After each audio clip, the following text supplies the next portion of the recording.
मेरा नाम करिश्मा है।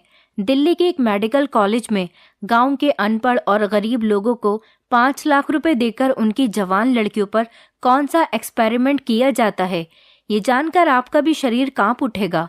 मेरा आज मेडिकल कॉलेज में पहला दिन था और आज मैं बहुत खुश थी।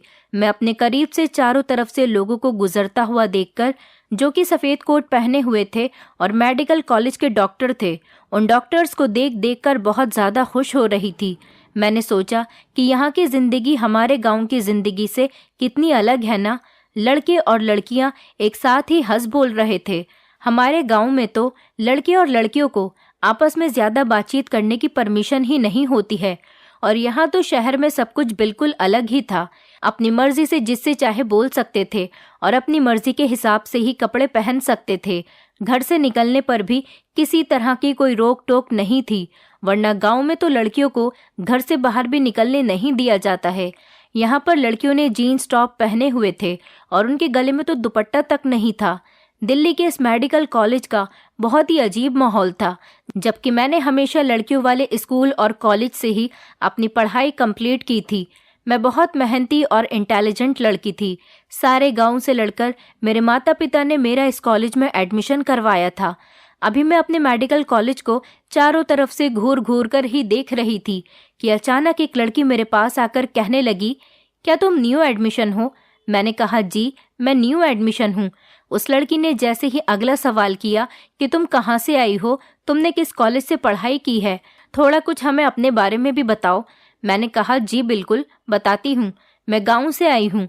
हमारे गांव का नाम फाजलपुर है और मैंने गवर्नमेंट कॉलेज से पढ़ाई की है। बचपन से ही मेरा एक ड्रीम था कि मैं एक डॉक्टर बनूं, और इसीलिए मैंने आज तक बहुत मेहनत की है और आज इसीलिए मैं यहाँ पर मौजूद हूँ। तो वो कहने लगी, चलो मैं तुम्हें तुम्हारी क्लास में छोड़कर आती हूँ। अभी तुम्हें अपनी क्लास के बारे में पता नहीं होगा ना, घबराओ मत, मैं तुम्हारी सीनियर हूँ। मैंने सुना हुआ था कि पहले दिन सीनियर्स अपने जूनियर्स को बहुत परेशान करते हैं, और शायद ये लड़की भी मेरी सीनियर ही थी। मेरे अंदर एक बहुत बड़ी कमी है, वो ये है कि मुझसे लोगों को जवाब नहीं दिया जाता। मैं लोगों की बातों को बड़ी आसानी से सुन लेती हूँ और लोगों का सामना करने से भी डर जाती हूँ। अभी भी ऐसा ही हुआ। मैं उस लड़की से कहना चाहती थी कि मैं कहीं नहीं जाना चाहती, तुम यहाँ से जाओ, मगर मेरे मुंह से तो एक शब्द भी नहीं निकला था, और वो लड़की मेरा हाथ पकड़कर मुझे लेकर जाने लगी और एक तरफ ले जाकर रुक गई। मेरी आंखों से आंसू आने लगे। मैंने हाथ छुड़ाना चाहा, मगर उस लड़की ने और मजबूती से मेरा हाथ पकड़ लिया और आगे बढ़ने लगी।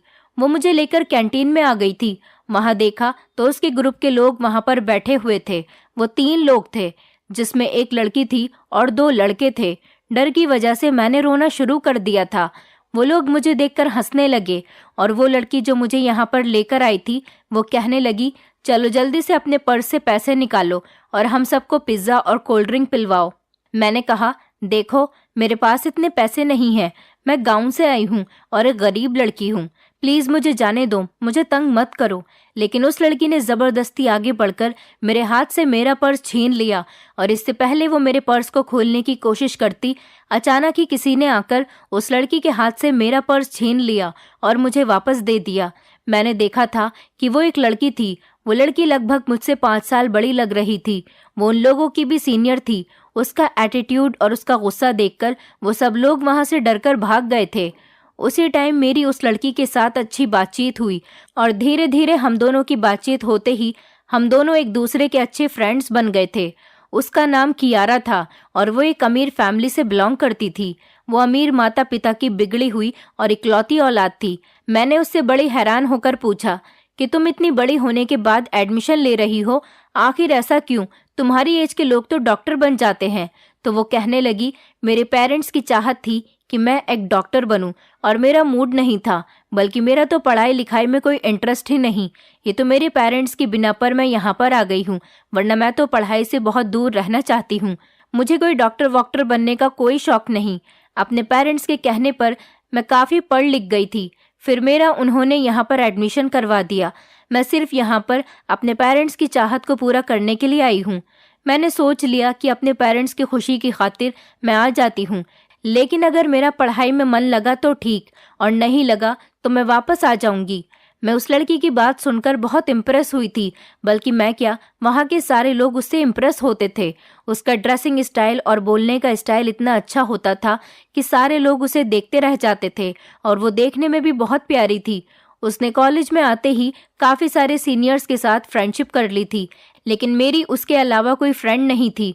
हम दोनों ने हॉस्टल में एक ही रूम लिया था और हम दोनों एक साथ ही कॉलेज जाते थे। मुझे कभी कभी उसकी हरकतें बड़ी अजीब सी लगती थीं। ऐसा लगता था कि वो छुपकर कोई काम करती है। एक दिन मैंने ये जानने की कोशिश की और चोरी चुपके उसे देख लिया तो वो सिगरेट पी रही थी। मैं उसे देखकर दंग रह गई थी। माना कि मेडिकल कॉलेज का माहौल इतना साफ सुथरा नहीं होता, वहां से बहुत ही बुराइयां जन्म लेती हैं, मगर मैं अपनी फ्रेंड की जान को खतरा नहीं होने दे सकती थी और उसको दलदल में जाने नहीं दे सकती थी। मैंने उससे कहा कि अगर तुम इन गलत चक्कर में पड़ी तो मैं तुमसे फ्रेंडशिप खत्म कर लूंगी। मेरे समझाने पर कियारा कहने लगी, मैंने तो सीनियर से ही ये सिगरेट लिया था। वो कह रहे थे कि अगर तुम हमारी फ्रेंड रहना चाहती हो तो तुम्हें सिगरेट पीना पड़ेगा और वो सारे काम करने पड़ेंगे जो हम करते हैं, और तुम कह रही हो कि मैं सिगरेट छोड़ दूं। चलो, मैं तुम्हारे सामने नहीं पीऊंगी। मैं दिन रात अपनी पढ़ाई दिल लगाकर करती रहती थी, मगर कियारा सारा दिन इधर उधर घूमती रहती थी। उसका पढ़ाई में तो बिल्कुल भी मन नहीं था। उसने यहाँ के डॉक्टर्स के साथ भी फ्रेंडशिप की हुई थी, जबकि मेरी तो आज तक किसी से बोलने तक की हिम्मत नहीं हुई थी। पहले एग्जाम हुए तो कुछ दिनों की छुट्टियां आ गई थी। मैं अपने गांव में छुट्टियां गुजारने के लिए चली गई थी। जब घर गई तो मैंने अपने पेरेंट्स को कुछ परेशान देखा था। मैंने पूछा था, क्या हुआ है? तो मेरे पिताजी कहने लगे, बेटी, तुम्हें अपने कॉलेज में कहीं पर सुहानी नजर आई है? सुहानी हमारे गांव के सबसे गरीब आदमी राजू अंकल की बेटी थी। वो 16 साल की थी। मैंने अपने पिताजी से बड़ी हैरानी से पूछा, वो लड़की भला मुझे मेरे कॉलेज में क्यों नजर आएगी पिताजी? उस लड़की का भला वहां पर क्या काम है? पिताजी कहने लगे, बेटी, तुम्हें क्या बताऊं, बहुत बुरा हुआ है। मेडिकल कॉलेज के कुछ लोग आए थे। उन्होंने राजू को बहुत सारे पैसे दिए थे और कहने लगे, हम तुम्हारी बेटी के साथ कुछ एक्सपेरिमेंट करना चाहते हैं और 5 दिन बाद तुम्हारी बेटी को वापस भेज देंगे। राजू ने लालच में आकर उन लोगों से पैसे ले लिए और अपनी बेटी को उन लोगों के हवाले कर दिया। आज 7वां दिन हो गया और अभी तक वो सुहानी को लेकर नहीं आए। ये सुनकर तो मैं भी परेशानी में पड़ गई थी और मैंने अपने पिताजी से कहा, पिताजी, मेरे हिसाब से तो राजू अंकल को अपनी बेटी को उन लोगों के हवाले नहीं करना चाहिए था। आखिरकार कोई पिता पैसों के लालच में आकर अपनी बेटी को किसी के हवाले कैसे कर सकता है? पिताजी कहने लगे, सिर्फ राजू ही क्या, आसपास के गांव वालों ने भी और हमारे गांव के भी काफी सारे लोगों ने उन लोगों से पैसे लेकर अपनी बेटियों पर एक्सपेरिमेंट करने के लिए भेज दिया है। अब सब के सब अपनी बेटियों के लिए परेशान हो रहे हैं कि हमने तो डॉक्टर पर भरोसा करके भेजा था, हमें क्या पता था कि वो लोग हमारी बेटी को नहीं भेजेंगे। मैंने पूछा, पिताजी, क्या किसी को डॉक्टर का नाम याद है? लेकिन पिताजी ने बताया कि बेटी, डॉक्टर की शक्ल तो दूर की बात, किसी को डॉक्टर का नाम या फिर उसके एड्रेस के बारे में भी कुछ नहीं पता। मामला इतना सीधा नहीं था जितना नजर आ रहा था। एक्सपेरिमेंट के नाम पर लड़कियों को मेडिकल कॉलेज में ले जाना ये कोई मामूली सी बात नहीं थी। पिताजी ने मुझसे कहा, बेटी, अब सारी उम्मीदें तुमसे हैं। तुम तो वहां पर पढ़ती हो ना, तुम वहां पर पता करो कि वहां इन बेचारी लड़कियों के साथ कौन से ऐसे एक्सपेरिमेंट हो रहे हैं। मैं अपने पिताजी को तसल्ली देकर वापस आ गई थी, लेकिन मैं कुछ नहीं कर सकती थी। आखिर मैं क्या करती? मुझ में तो इतनी हिम्मत भी नहीं थी कि मैं किसी से खुलकर भी बात कर लेती। मैं तो किसी से कोई काम करने पर भी बात करते हुए बुरी तरह से घबरा जाती थी। भला मैं कैसे इस मैटर की तह तक पहुंच सकती थी?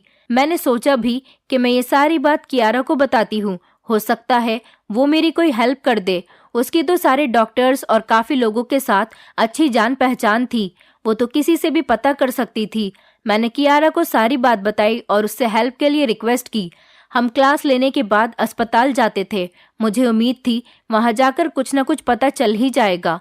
अगले दिन जब हम क्लास लेने के बाद अस्पताल आ गए तो मैंने अपने हिसाब से सारे हॉस्पिटल को अच्छी तरह से देख लिया था, मगर मुझे सुहानी और बाकी कोई भी लड़की नजर नहीं आई थी।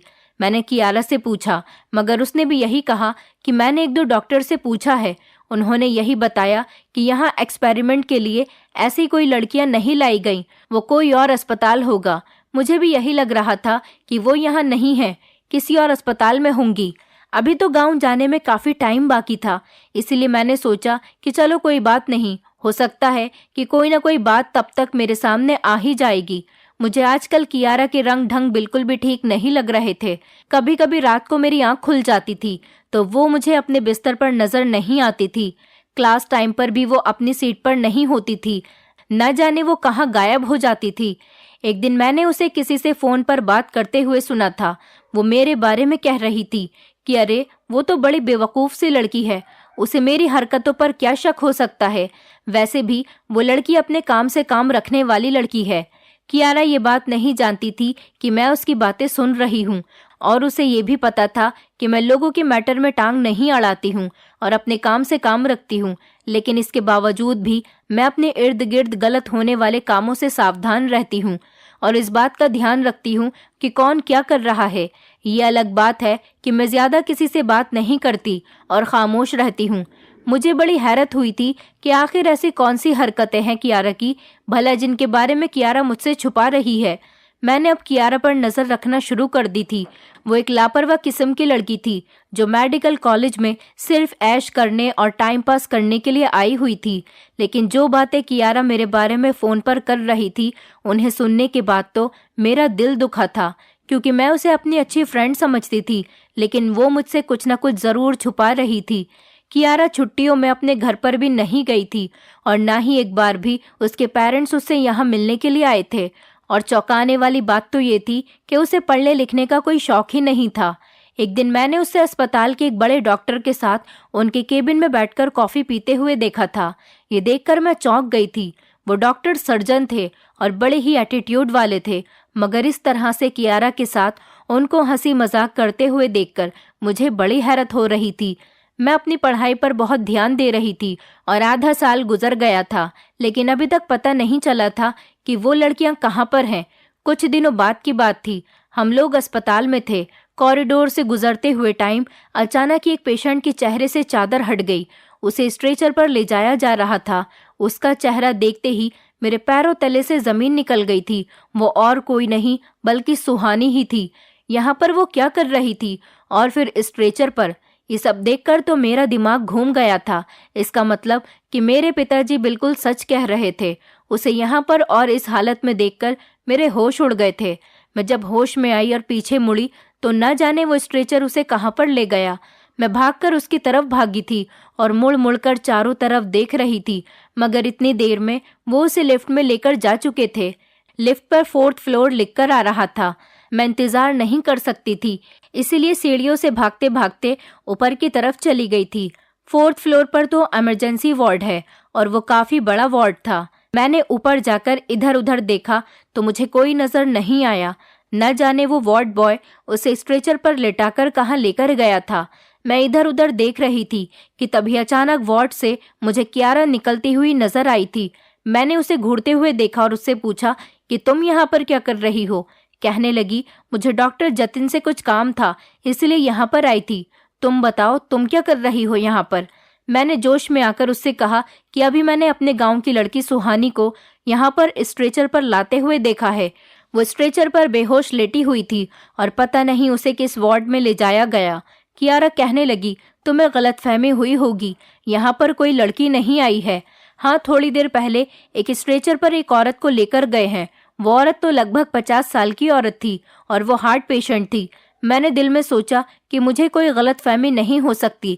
मैंने अपनी आंखों से सुहानी को स्ट्रेचर पर लेटे हुए देखा था और मुझे अपनी आंखों पर पूरा यकीन है। इस अस्पताल में जरूर कुछ तो गड़बड़ है। मुझे पता करना ही होगा कि यहाँ पर इतने टाइम से क्या हो रहा है। कुछ ही देर गुजरी और कियारा की संगत में रहकर मुझे भी अब हिम्मत आने लगी थी और मैं काफी हद तक खुद को बदल चुकी थी। लेकिन ये सोच रही थी, कियारा का यहाँ होने का क्या मतलब था, उसका यहाँ पर भला क्या काम था, और उसकी बात पर मुझे यकीन भी नहीं आ रहा था। मैंने कई बार ऑपरेशन रूम में भी जाकर देखा था, मगर मुझे कोई सबूत नहीं मिल पाया था। मगर ये सब जानने के चक्कर में मेरी पढ़ाई पर बहुत बुरा असर पड़ रहा था। मेरा ध्यान पढ़ाई से हट रहा था। मैं सारी रात हॉस्टल में जाकर पढ़ाई करती रही और कियारा का इंतजार करती रही, मगर वो सारी रात रूम में नहीं आई थी। मुझे उसकी फिक्र होने लगी थी। आज से पहले तो ऐसा कभी नहीं हुआ था। मैं थोड़ी थोड़ी देर के बाद खिड़की में झांककर बार बार देख लेती थी कि अभी तक वो आई क्यों नहीं। मैं उसके लिए बहुत परेशान हो रही थी और मैं हॉस्टल की वार्डन के पास भी गई और उनसे कहा कि कियारा का कुछ पता करो कि वो कहाँ पर है। वो काफ़ी टाइम से अपने कमरे में नहीं आई। रात गुजरने वाली है और उसका अभी तक कोई पता नहीं। वार्डन कियारा को लापरवाह कहने लगी। उसके बाद वो कहने लगी, हाँ, थोड़ी देर पहले मेरे पास डॉक्टर जतिन का फ़ोन आया था। उन्होंने कहा कि उनकी असिस्टेंट आज नहीं आई थी, तो इसलिए उन्होंने अपने पास कियारा को रोक लिया ताकि वो उनके साथ कुछ काम करवा दे। ये सुनकर मैं दंग रह गई थी कि कियारा डॉक्टर जतिन से आजकल बड़ी अच्छी फ्री हो रही है। एक दिन मैंने उसे रोकने की कोशिश की तो वो मुझ पर गुस्सा करने लगी और कहने लगी, मैं तुमसे बड़ी हूँ, तुम छोटी हो तो छोटी ही रहो। मैं जो कर रही हूँ मुझे करने दो। मैं अपनी फ्रेंड को इस तरह बर्बाद होते हुए नहीं देख सकती थी। एक दिन जब वो आई तो उसकी तबीयत बड़ी अजीब सी हो रही थी। वो रूम में आते ही बिस्तर पर लेट गई थी और लेटते ही बेहोश हो गई। वो नींद में कुछ बड़बड़ा रही थी। मैंने उसके करीब जाकर उसे आवाज़ लगाई और उससे कहा, क्या हुआ है कियारा? तो वो कहने लगी, डॉक्टर ने एक्सपेरिमेंट किया है। मैं ये सुनकर हक्का बक्का रह गई थी और मेरे पैरों तले से ज़मीन निकल गई। वही हुआ जिसका मुझे डर था। आखिरकार कियारा भी उन्हीं लड़कियों में शामिल हो गई थी जिन पर एक्सपेरिमेंट किए जा रहे थे। मैंने कियारा को झंझोड़ते हुए उससे पूछा, कियारा, तुम ये कैसी बातें कर रही हो? कैसा एक्सपेरिमेंट? क्या हुआ है? किस डॉक्टर ने कैसा एक्सपेरिमेंट किया? बताओ कियारा। वो मेरी बात का कोई जवाब नहीं दे रही थी, बल्कि वो तो गहरी नींद में जा चुकी थी। मैं बहुत डर गई थी कि आखिर ये सब हो क्या रहा है। पहले मेरे गांव की लड़कियां और अब कियारा। सारी रात कियारा की तबीयत खराब रही थी। वो ठंड की वजह से बुरी तरह से कांप रही थी। उसको तेज बुखार भी हो रहा था। न जाने कैसा एक्सपेरिमेंट किया गया था। मैंने कियारा को ब्लैंकेट उड़ा दिया और कभी मैं उसके सर पर पानी की पट्टियां कर रही थी तो कभी मैं उसका टेम्परेचर चेक करती रही। सुबह के टाइम पर जाकर उसकी तबीयत थोड़ी बेहतर हुई थी तो मैं कॉलेज चली आई थी। आज मैं कॉलेज से अस्पताल जाने के बजाय सीधा हॉस्टल आ गई। मेरा ख्याल था कि कियारा आराम कर रही होगी, मगर ये देखकर मेरा दिल रुक गया था जब मैंने देखा रूम तो खाली है, कमरे में कियारा नहीं थी। मैंने वार्डन से पूछा तो वो कहने लगी, वो तो कॉलेज चली गई। मैंने हैरानी से सोचा कि वो तो कॉलेज आई ही नहीं, फिर वो कहाँ चली गई। फिर एकदम मुझे याद आया कि कियारा ज़रूर अस्पताल गई होगी। मैं जल्दी से अस्पताल की तरफ भागी। मेरा शक बिल्कुल ठीक निकला था। मेरी एक नर्स से बात हुई तो उसने बताया कि कियारा डॉक्टर जतिन के साथ है। क्या डॉक्टर जतिन ने कियारा पर कोई एक्सपेरिमेंट किया था? ज़रूर ऐसा ही होगा। कियारा अब ज़रूर डॉक्टर से बदला लेने के लिए पहुंच गई होगी, क्योंकि वो अपने साथ कुछ गलत नहीं होने देती थी, चाहे कुछ भी हो जाए। मैं भी ऑपरेशन थिएटर से दूर ही थी कि वो सामने से आती हुई मुझे दिखाई दी। उसके साथ डॉक्टर जतिन भी मौजूद थे। दोनों खूब हंस हंस कर बातें करते हुए नजर आ रहे थे। मेरा अंदाज़ा तो गलत साबित हुआ था। ऐसा कुछ भी नहीं था जैसा कि मैं सोच रही थी।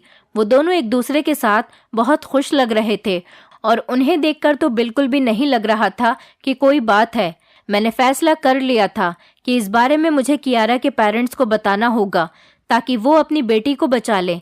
एक बार मुझे कियारा ने अपने घर का एड्रेस बताया था और उसी दिन मैंने बातों ही बातों में सोच लिया था कि मुझे किसी दिन कियारा के घर जाना ही होगा और वहां जाकर उसके पेरेंट्स को सब कुछ सच सच बता दूंगी कि आपकी बेटी न जाने किन चक्करों में पड़ गई है। हैरत की बात तो यह है कि कियारा ने वार्डन को भी अपने बस में किया हुआ था।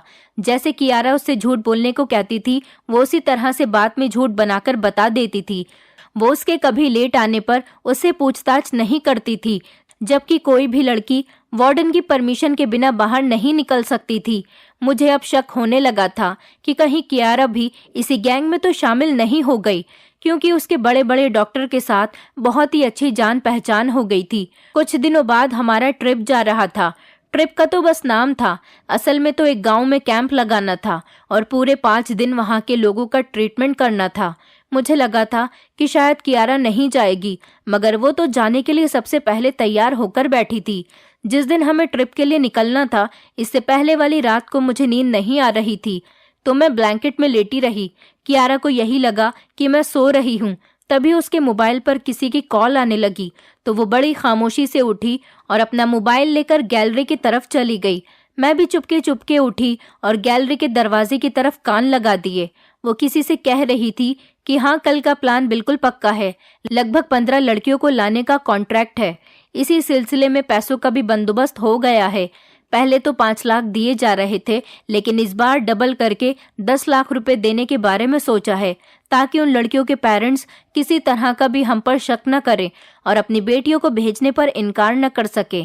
हम पैसों से उनके दिल में इतना लालच भर देना चाहते हैं कि वो लोग बिना सोचे समझे अपनी बेटियों को हमारे हवाले कर दें। वैसे भी सिर्फ 1 महीने की ही तो बात है। मैं गैलरी के दरवाजे से कान लगाकर सारी बातें सुन रही थी और मुझे अब यकीन नहीं आ रहा था कि सच में मेरा शक सही निकला कि अब कियारा भी उन लोगों के साथ मिल गई है। मुझे एक सच का तो पता चल गया था, अब मुझे उन लोगों तक पहुंचना था जो इस सब काम में शामिल थे, और मैं बड़ी आसानी से कियारा के थ्रू इन लोगों तक पहुंच सकती थी। शायद ये भगवान की मुझ पर कृपा थी कि मुझे कियारा पर शक होने लगा था, वरना तो मैं कभी भी उन लोगों तक नहीं पहुंच पाती। अब मुझे सिर्फ कियारा पर नजर रखनी थी और मुझे पता चल जाता कि इस काम के पीछे कौन कौन से बड़े डॉक्टर शामिल हैं और कौन कौन इस गैंग का हिस्सा है, और उन लड़कियों को कहां पर रखकर उन पर एक्सपेरिमेंट किए जाते हैं। एक बार मुझे ये सब कुछ पता चल जाता तो मैं फौरन ही पुलिस को बुला लेती। अगले दिन गांव जाने का प्रोग्राम बना। हम सब लोग गांव जाने के लिए बस के अंदर बैठ गए थे। मैंने अपने क्लास फेलो से पूछा कि कियारा कहाँ रह गई, वो अभी तक क्यों नहीं आई। वो हंसकर कहने लगी, अरे वो तो डॉक्टर जतिन के साथ उनकी कार से आ रही है। अब पूरा अस्पताल किया, यहाँ तक कि अस्पताल के पेशेंट को भी इस बारे में पता चल गया कि डॉक्टर जतिन और कियारा के बीच कुछ चल रहा है। मुझे तो उम्मीद है कि जल्दी ही ये दोनों शादी भी कर लेंगे। बस में मौजूद सारे लोगों के हंसने की आवाजें गूंजने लगी। सिर्फ मैं ही नहीं बल्कि सारे लोग उनके अफेयर की बातें कर रहे थे और नोटिस कर रहे थे। फिलहाल हम दिल्ली के एक अजीब और गरीब से गांव में आ गए। यहाँ गरीबी बहुत ज्यादा थी। हम लोगों ने अपना रहने का इंतजाम खुद ही वहाँ पर एक बड़े से मैदान में टेंट हाउस लगाकर कर लिया था। कियारा और मैं एक ही ग्रुप में थे। हम 8 लड़कियों का ग्रुप था। रात के टाइम हो गया था और सारी ही लड़कियां टेंट हाउस में सो गई थीं, लेकिन कियारा चुपके चुपके बाहर चली गई और वो बाहर जाकर किसी से फोन पर बात कर रही थी। अगर मैं उसके पीछे जाकर उसकी बातें सुनती तो उसे मेरे ऊपर भी शक हो जाता, इसलिए मैं टेंट हाउस में ही बैठकर उसे देखती रही। तभी डॉक्टर जतिन भी आ गए और वो दोनों बहुत देर तक एक दूसरे से खूब हंसी मजाक करते हुए बातें करते रहे। मुझे बड़ी बेचैनी हो रही थी, वो लोग क्या बातें कर रहे हैं। मैं ये सब कुछ जानना चाहती थी और ये सब जानने के लिए बड़ी बेताब हो रही थी। और वहाँ पर हमारा 5 दिन का प्रोग्राम था, लेकिन कियारा हमारे ग्रुप की लड़कियों के साथ रहने के बजाय डॉक्टर जतिन को असिस्ट कर रही थी। अगले दिन मैंने देखा कि डॉक्टर जतिन और कियारा गांव के अंदर जा रहे थे, लेकिन सारे गांव के लोग तो हमारे कैंप में आए हुए थे। तो फिर वो दोनों गांव के अंदर क्या करने जा रहे थे? मैं समझ गई थी कि यकीनन ये लोग उन लड़कियों के पेरेंट्स को पैसे देने जा रहे हैं और उनके साथ में एक बड़ा सा बैग भी था जिसमें पैसे थे। मैं अपने सीनियर डॉक्टर से वॉशरूम जाने का बहाना लेकर उन लोगों के पीछे चली गई। मेरा अंदाजा बिल्कुल ठीक साबित हुआ। वो सच में गांव के एक घर के अंदर जा रहे थे। मैं भी उस घर के करीब चली गई और दरवाजे पर ही रुक गई। वो दोनों अंदर जा चुके थे। मैंने चुपके से अंदर झांक कर देखा तो अंदर 4-5 हट्टे कट्टे आदमी और 1-2 बूढ़े मर्द और कुछ लड़कियां बैठी हुई थीं। डॉक्टर जतिन ने उन लड़कियों के पिता को पैसे दिए और कियारा से कहा कि मैं गाड़ी का इंतजाम करके आता हूँ, तुम यहीं रुको। कियारा भी थोड़ी देर के बाद गली के बाहर निकलकर किसी से फोन पर बात करने लगी। मेरे लिए ये मौका बहुत अच्छा था। मैं उनका पीछा करके आसानी से सारी सच्चाई का पता लगा सकती थी कि लड़कियों पर कैसे एक्सपेरिमेंट किए जा रहे हैं और कहां पर किए जा रहे हैं। जैसे ही डॉक्टर जतिन गाड़ी लेकर आए, कियारा और बाकी की सारी लड़कियां गाड़ी के अंदर बैठ गईं। वो लगभग 7 लड़कियां थीं और उन सबको गाड़ी में बैठाकर गांव से ले जाया जा रहा था। उन लोगों के यहाँ से जाने से पहले ही मैंने इतनी देर में हेड डॉक्टर गुप्ता जी को सारी बात बता दी थी। वो मेरी बात पर यकीन नहीं कर रहे थे, मगर मैं उन्हें अपने साथ लेकर वहां आ गई और उन्होंने अपनी आंखों से इन लड़कियों को डॉक्टर जतिन के साथ जाते हुए देख लिया था। हमने भी दूसरी गाड़ी में बैठकर उनकी गाड़ी का पीछा करना शुरू कर दिया।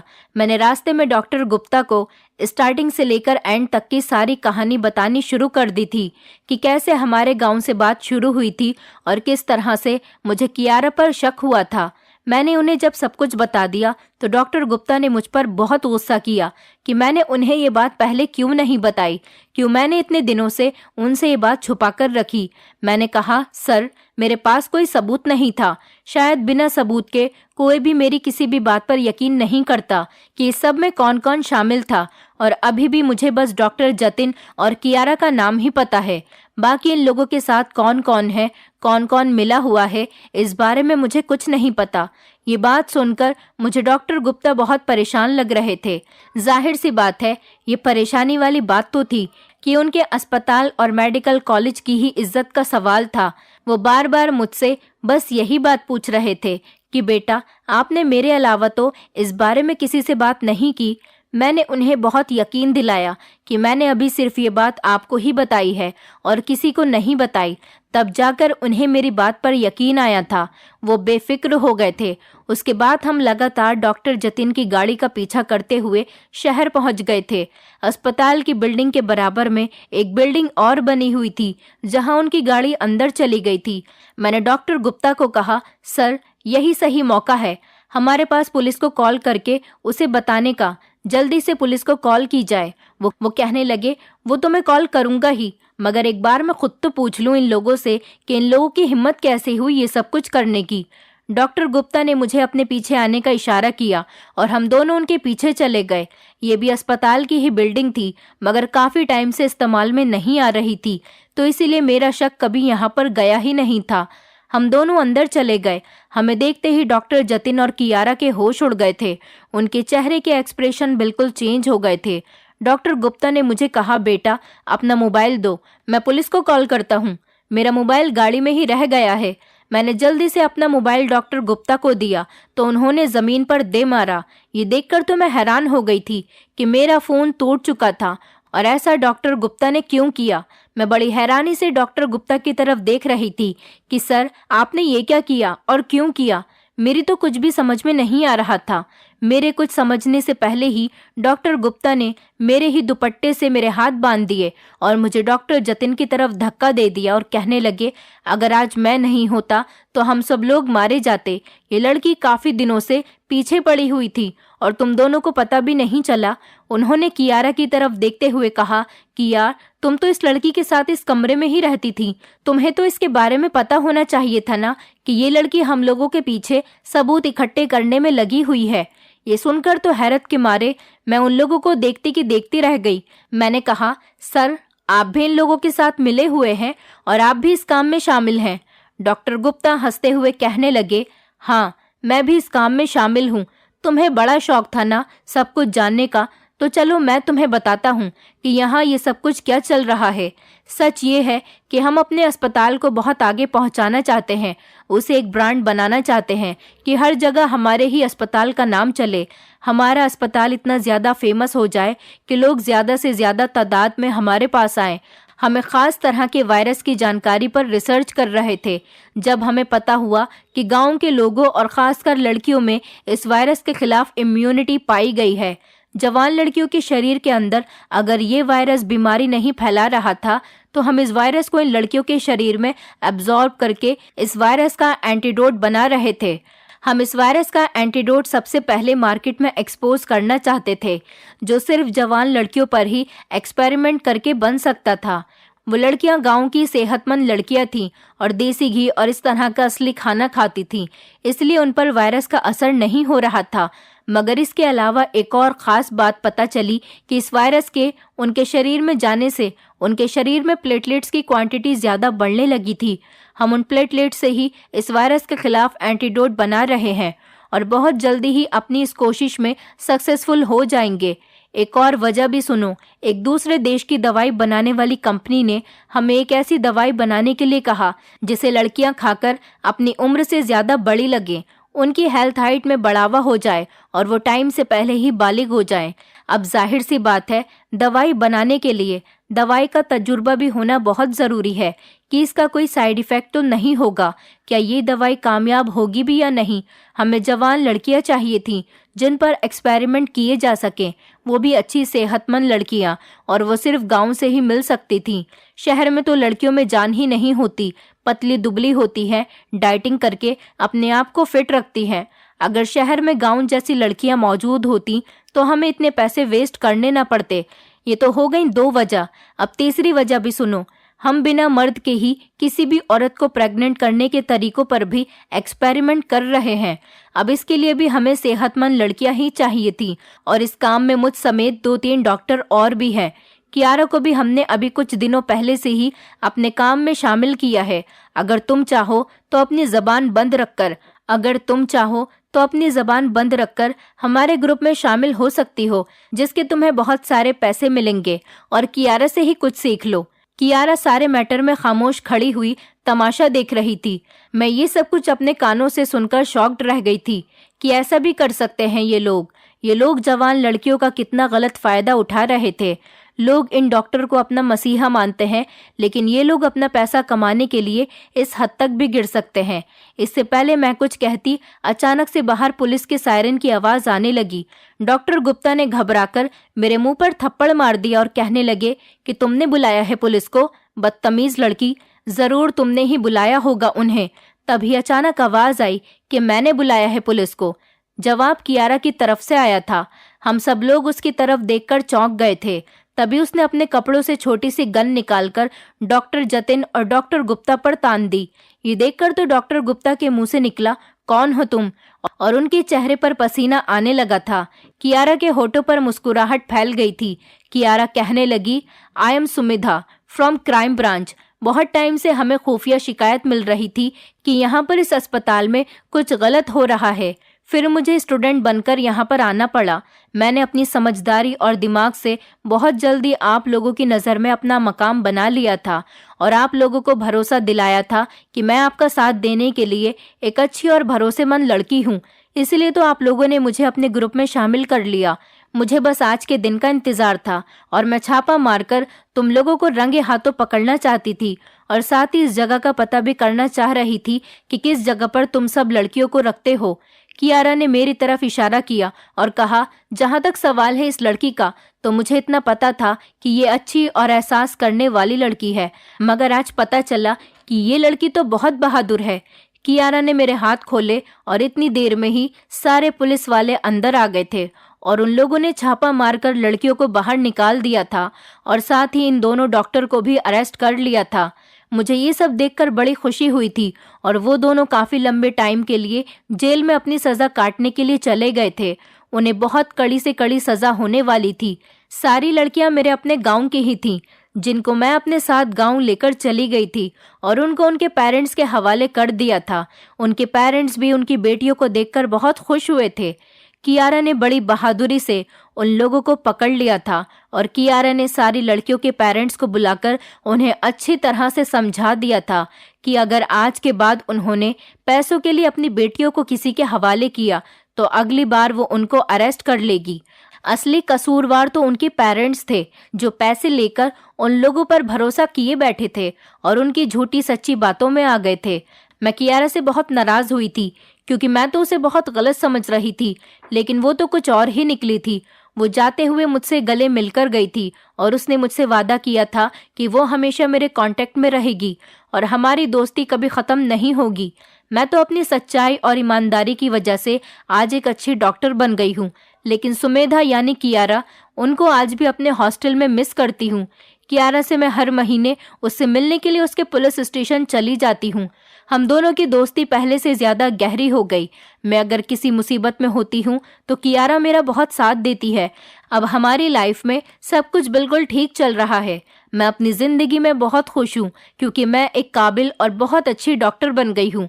दोस्तों, उम्मीद करती हूँ आपको हमारी कहानी पसंद आई होगी।